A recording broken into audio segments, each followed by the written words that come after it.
नमस्ते विद्यार्थी मित्रांनो, आजच्या व्हिडिओमध्ये आपण बघणार आहे की BE फर्स्ट इयरच्या ॲडमिशन प्रोसेसबद्दल सर्व काही डिटेल एकाच व्हिडिओमध्ये. बघा, तुमचा रिझल्ट हा 16 जूनला लागणार आहे. ठीक आहे, रिझल्ट तर लागणार आहे, बट तुमच्या ॲडमिशन प्रोसेसबद्दल काही इन्फॉर्मेशन जी आहे तुम्हाला सर्वच्या सर्व आजच्या एकाच व्हिडिओमध्ये मिळणार आहे. ज्या ठिकाणी इलिजिबिलिटी डॉक्युमेंट कोणते लागणार आहेत, त्याच्यानंतर JEEच्या बेसिसवरती मुलांना ॲडमिशन कशी भेटते, MST CET वरती कशी मिळते, या सर्व गोष्टीची डिटेल, तसेच तुम्हाला ग्रुपिंग लागते, ती ग्रुपिंग कितीची आहे, तुमच्या कॅटेगरी वाईज डॉक्युमेंट्स कोणते लागतील आणि काही एक्स्ट्रा जागा असतात का वगैरे, सर्वच्या सर्व आपण आजच्या व्हिडिओमध्ये बघणार आहे. सगळ्यात अगोदर चेक करूया आपण इलिजिबिलिटी काय असते. तर इलिजिबिलिटी काय आहे BE BTech फर्स्ट इयरसाठी. तर 12th सायन्स तर तुमचं पाहिजे, त्यातले फिजिक्स आणि केमिस्ट्री हे दोन विषय जे आहेत ते कसे आहेत, कंपल्सरी पाहिजेत. ओके. थर्ड विषय जो आहे, तर तुम्ही केमिस्ट्री घेऊ शकता, बायोलॉजी घेऊ शकता, computer science, IT, biotechnology etcetera, कोणताही विषय तुम्ही तिसरा निवडू शकता. बट फिजिक्स आणि केमिस्ट्री हे कंपल्सरी विषय राहणार आहे. कशासाठी? तर बघा, तुम्हाला ग्रुपिंग करायची असते. ग्रुपिंग म्हणजे PCM ची ग्रुपिंग म्हणतो आपण, आहे ना, फिजिक्स, केमिस्ट्री, मॅथमॅटिक्स. पण केमिस्ट्रीमध्ये जर इन केस कमी मार्क पडले तर तुम्ही बायो पण कन्सिडर करू शकता, कॉम्प्युटर, तुमची जी सब्जेक्ट असेल अदरवाला तो. तर याची टोटल बेरीज जी आहे, जर तुमची कॅटेगरी जनरल असेल तर तुम्हाला 45% पाहिजे. ठीक आहे. आणि जर रिझर्व्ह कॅटेगरी असेल तर त्याला पाहिजे 40%. तर 40% म्हणजे किती झाले, तर टोटल किती पैकी मार्क असणार आहे आपले, 3 विषयाचे म्हटलं तर 300चे 40% म्हणजे 3 चौक 12, 120 मार्क पाहिजे कॅटेगरी व्हॅल्यू स्टुडंटसाठी. आणि जनरल जे कॅटेगरी आहे, म्हणजे ओपन कॅटेगरीचे जे विद्यार्थी आहेत त्यांना 135 मार्क पाहिजे 12वी बोर्डाच्या पेपरमध्ये, आहे ना. फिजिक्स, मॅथ आणि तिसरा विषय जो काही उरलेला, केमिस्ट्री जनरली पकडतात. फिजिक्स, केमिस्ट्री आणि मॅथ तिन्हीची बेरीज किती पाहिजे आपले, 135 पाहिजे ओपन कॅटेगरीच्या मुलासाठी, आणि रिझर्वसाठी 120. ओके. त्यानंतर बघा, दुसरा जो क्रायटेरिया या ठिकाणी काय, MST CET हे कसे आहे, कंपल्सरी आहे स्टेट कोटा सीटसाठी. आणि JEE मेन्स जे आहे ही ऑल इंडिया कोटासाठी आहे. आता स्टेट लेवल कोटा आणि JEE कोटा काय असतो, तर बघा, जनरली सांगतो मी तुम्हाला, तर 90% सीट ज्या असतात या स्टेट म्हणजेच MST CET जे विद्यार्थी पास आहेत त्यांच्यासाठी असतात 90% सीट अप्रॉक्स. आणि रिमेनिंग ज्या 10% सीट आहेत ह्या JEE ऑल इंडिया कोटामध्ये असतात. ओके. हां. आता या ठिकाणी एंट्रन्स तर माहिती आहे तुम्हाला, MST CET आणि JEE मेन्स हे दोन एंट्रन्स एक्झाम असतात. CETचा रिझल्ट जो आहे तो तुमचा 16 जूनला लागणार आहे टेंटेटिव्हली. आणि तुमची ॲडमिशन प्रोसेस जी आहे, तुम्ही म्हणाल कधी स्टार्ट होईल, तर बघा, 16 जूनला रिझल्ट लागणार आहे, म्हणजे 1-2 दिवस मागे पुढे होईल, तेव्हा तुमची रजिस्ट्रेशन प्रोसेस सुरू होईल. रजिस्ट्रेशन प्रोसेस सुरू झाल्यानंतर लगेच तुमच्यासमोर रजिस्ट्रेशन कसं करायचं स्टेप बाय स्टेप याचा व्हिडिओ मी बनवून तुम्हाला दाखवेल. ओके. त्यानंतर बघा, डॉक्युमेंट्स रिक्वायर्ड काय आहेत BEला ॲडमिशन घेण्यासाठी. 10वी-12वीची मार्कशीट लागते, MST CETचं स्कोअर कार्ड किंवा JEEचं स्कोअर कार्ड. ओके. त्यानंतर लागते स्कूल लिव्हिंग सर्टिफिकेट, नंतर लागते डोमेसाईल सर्टिफिकेट, त्यानंतर कास्ट सर्टिफिकेट, इन्कम सर्टिफिकेट, आधार कार्ड आणि 5 पासपोर्ट साईजचे फोटो. ठीक आहे. आता हे लागतात. या व्यतिरिक्त नॅशनॅलिटीचं प्रूफ लागतं तुम्हाला. तर नॅशनॅलिटी प्रूफ हे डोमेसाईलमध्ये कन्सिडर येतं. डोमेसाईल, नॅशनॅलिटी याचं एक कंबाईन सर्टिफिकेट मिळतं.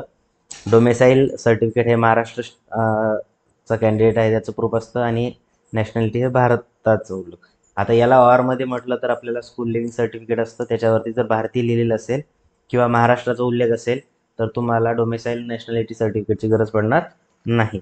फक्त तिथं जन्मस्थळ लिहिलेलं पाहिजे आणि महाराष्ट्र आणि भारतीय किंवा इंडियन असा उल्लेख केलेला पाहिजे. ठीक आहे. आता इन्कम सर्टिफिकेट हे TFWS न ज्या विद्यार्थी अप्लाय करणार आहेत त्यांना लागतं अपलोड करायला.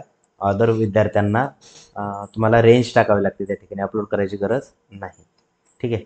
आता तुम्ही म्हणाल रजिस्ट्रेशनची प्रोसेस काय, तर तुम्हाला या साईटवरती जायचं आहे. साईटवरती गेल्यानंतर तुम्हाला क्रिएट रजिस्ट्रेशन वगैरे ही पूर्ण प्रोसेस मी तुम्हाला स्टार्ट झाल्यानंतर सांगणार आहे. ठीक आहे. आता बघा, यावेळेस काही ॲडमिशनमध्ये चेंजेस होतील. सगळ्यात महत्त्वाचं बघा, types of admission seats. Admission seats कशा असतात, किती टाईपचे असतात बघा. Home university. आता होम युनिव्हर्सिटी म्हणजे काय, तर तुम्ही ज्या कॉलेजला 12वी झालेली आहे ते गाव कोणत्या युनिव्हर्सिटीमध्ये येतं समजा, है ना, किंवा ती, तर ती झाली तुमची होम युनिव्हर्सिटी, है ना. आणि अदर होम युनिव्हर्सिटी म्हणजे आता जसं समजा मी लातूरमध्ये शिकत आहे, ठीक आहे, तर लातूरमध्ये जर शिकत आहे तर माझी होम युनिव्हर्सिटी कोणती झाली, तर ती SRT युनिव्हर्सिटी, है ना, म्हणजेच नांदेडची विद्यापीठ झाली होम युनिव्हर्सिटी. जर आता दुसऱ्या विद्यापीठामध्ये घ्यायचं झालं तर तो कोणता कॅन्डिडेट म्हणून जाईल, OHU म्हणजे अदर होम युनिव्हर्सिटी. आता याच्यामध्ये बघा काय असतं, तर होम युनिव्हर्सिटीसाठी या 70% जागा असतात. समजा एका कॉलेजला 60 जागा आहेत, तर 60च्या 70% जागा या होम युनिव्हर्सिटी कॅन्डिडेटसाठी असतात, आणि रिमेनिंग ज्या आहेत त्या 30%मध्ये अदर होम युनिव्हर्सिटी म्हणजे अदर जे महाराष्ट्रातले उरलेल्या युनिव्हर्सिटीज आहेत त्याच्यामधले कॅन्डिडेट 30%मध्ये येणार. येते लक्षात. सिमिलरली स्टेट लेवल म्हणजे ऑल महाराष्ट्र स्टुडंट, आणि all India quota. All India quota म्हणजे बेस ऑन JEEच्या बेसिसवरती मार्क असतात. याच्यामध्ये तुम्हाला सांगितलं अप्रॉक्सिमेट किती, 90% स्टेट लेवल, 10% या ऑल इंडिया कॅन्डिडेटसाठी असतात. मॅनेजमेंट कोटा, है ना. आता हे जे आहे ते प्रायव्हेट कॉलेजमध्ये काय केलं जातं, तर हे 3-4 राऊंड झाल्यानंतर, आता मागच्या वर्षीपर्यंत 3 राऊंड होते, आता यावर्षी डिप्लोमाचे 4 राऊंड आहेत, म्हणजे इंजिनिअरिंगचे बी पॉसिबिलिटी आहे की त्याचे पण 4 राऊंड होतील. 4 राऊंड झाल्यानंतर तुमची मॅनेजमेंट कोटामध्ये जे ॲडमिशन असते त्याला म्हणतो आपण डोनेशन देऊन जे ॲडमिशन घेतात ते ॲडमिशन. याच्या व्यतिरिक्त बघा आणखी असतो TFWS कोटा. आता TFWS म्हणजे ट्युशन फी वेवर स्कीम. आता ही स्कीम काय असते, तर बघा या स्कीममध्ये मुलं जे आहेत, आता मुलगाच म्हणणार आहे मी, कारण बघा मुलींना एज्युकेशन फ्री झालेलं आहे, म्हणजे त्यांची ऑलरेडी ट्युशन फी माफ झालेली आहे. ओके. त्यामुळे जे मुलं ओपन किंवा OBC कॅटेगरीमधले आहेत असे मुलं काय करू शकतात, TFWS साठी यस करू शकतात. ठीक आहे. ॲप्लाय करताना जर TFWSला यस केलं तर त्या विद्यार्थ्यांचं TFWSमधून जर नंबर लागला तर त्या विद्यार्थ्याची ट्युशन फी माफ होते, है ना. Tuition fee he generally 90% of total fees असते, त्यामुळे मोस्ट ऑफ द म्हणजे बऱ्यापैकी तुमची फीस कमी होते. आता याच्यामध्ये बघा SC ST VJNT SBC किंवा मुली ज्या आहेत यांनी TFWSसाठी यस करायचं नाही, है ना, कारण त्यांची ऑलरेडी ट्युशन फी माफ झालेली आहे. आता हे कोण हे करू शकतं, तर ज्यांचं उत्पन्न हे 8 लाखापेक्षा कमी आहे असे विद्यार्थी TFWSसाठी यस करू शकतात. त्यांना नसतं असतं EWS. आता इकॉनॉमिकल विकर सेक्शन जे आहे हे जनरल कॅटेगरीच्या विद्यार्थ्यासाठीच असतं, ज्याचं उत्पन्न 8 लाखापेक्षा कमी आहे याच्यासाठी. आता इकॉनॉमिकल विकर सेक्शन याच्यामध्ये फीसमध्ये काही 50%चा डिस्काउंट मिळतो, जसं की EBCला असतो, है ना. आणि याचा बेनिफिट हा आहे की 10% जागा ज्या आहेत त्या एक्स्ट्रा असतात EWSसाठी. जसं की 60 जागा जर एका ब्रँचसाठी असतील तर त्याच्या 10% 6 जागा म्हणजे EWSनं भरल्या जाऊ शकतात ॲडिशनली, म्हणजे 60 प्लस 6 हा बेनिफिट आहे EWSचा. ओके. आता EWS तुम्ही म्हणाल की सर सेंट्रलचं EWS निघतं ते चालतं का, तर नाही, EWS हे तुम्हाला स्टेट लेवलचंच पाहिजे किंवा स्टेटचंच पाहिजे, है ना. त्यानंतर मायनॉरिटी कोटा असतो. तर मायनॉरिटी जी आहे, मायनॉरिटी 2 टाईपची असतात, एक रिलिजियस मायनॉरिटी असते आणि दुसरी असते लँग्विस्टिक मायनॉरिटी. आता लिंग्विस्टिक मायनॉरिटी म्हणजे ज्याची भाषा मराठी व्यतिरिक्त मातृभाषा जी आहे मराठी सोडून दुसरी जर असेल, हिंदी असेल, उर्दू असेल, तर हे काय येतात, मायनॉरिटी कोटामध्ये येतात. आणि रिलिजियस मायनॉरिटीमध्ये मुस्लिम असेल, जैन असेल, है ना, ख्रिश्चन असेल, हे विद्यार्थी येतात या ठिकाणी. त्यानंतर असते PWD किंवा डिफेन्सचा कोटा असतो. तर PWD म्हणजे पर्सन विथ डिसेबिलिटी, जे डिसेबल कॅन्डिडेट आहेत त्याला म्हणतो आपण अपंग कॅन्डिडेट. त्यानंतर डिफेन्स म्हणजे ज्याचे आईवडील डिफेन्समध्ये आहेत किंवा एक्स सर्व्हिसमॅन आहेत अशांसाठी काही जागा राखीव असतात. ओके. आता बघा हे झाले सर्व इन्फॉर्मेशन.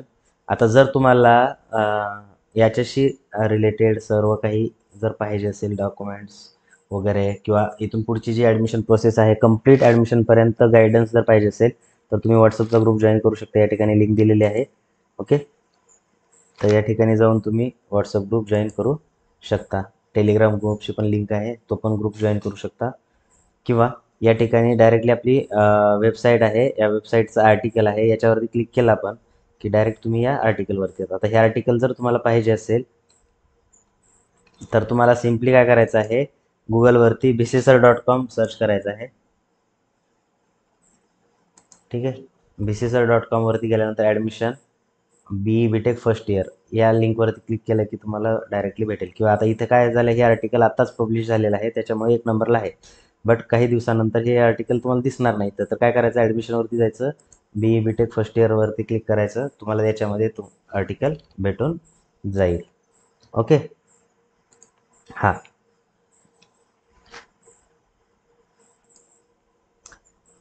आता बघा, ॲडमिशन जर सुरू झालं समजा किंवा ज्यावेळेस होईल त्यावेळेस तुम्हाला काळजी खूप व्यवस्थित घ्यायची आहे की कॅपराऊंड व्यवस्थित भरले गेले पाहिजे. तुमचं रजिस्ट्रेशन आहे ते व्यवस्थित झालं पाहिजे. डॉक्युमेंट व्हेरिफिकेशन व्यवस्थित झालेले पाहिजे आणि त्याच्यानंतरच तुम्हाला पुढे व्यवस्थित चांगलं कॉलेज तुमच्या मार्कनुसार मिळणार आहे. लक्षात घ्या, टोटली तुमचे जे ॲडमिशन्स असतात या CET किंवा JEEच्या मार्क्सवरती होतात, ना की तुमच्या 12वीच्या पर्सेंटेजवरती. 12वीच्या पर्सेंटेजचा फायदा हाच आहे की फक्त त्याला ग्रुपिंग करायची असते.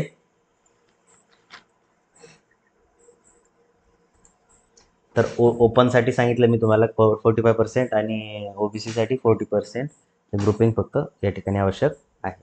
ठीक आहे, आय होप तुम्हाला समजलं असेल. याच्या व्यतिरिक्त जर तुमच्या मनामध्ये काही डाऊट असेल तर तुम्ही कमेंट बॉक्समध्ये मेन्शन करू शकता आणि मी तो डाऊट जो आहे तुमचा नंतर नेक्स्ट व्हिडिओमध्ये सॉल्व करेल. ठीक आहे, भेटूया आपण नेक्स्ट व्हिडिओमध्ये. थँक्यू.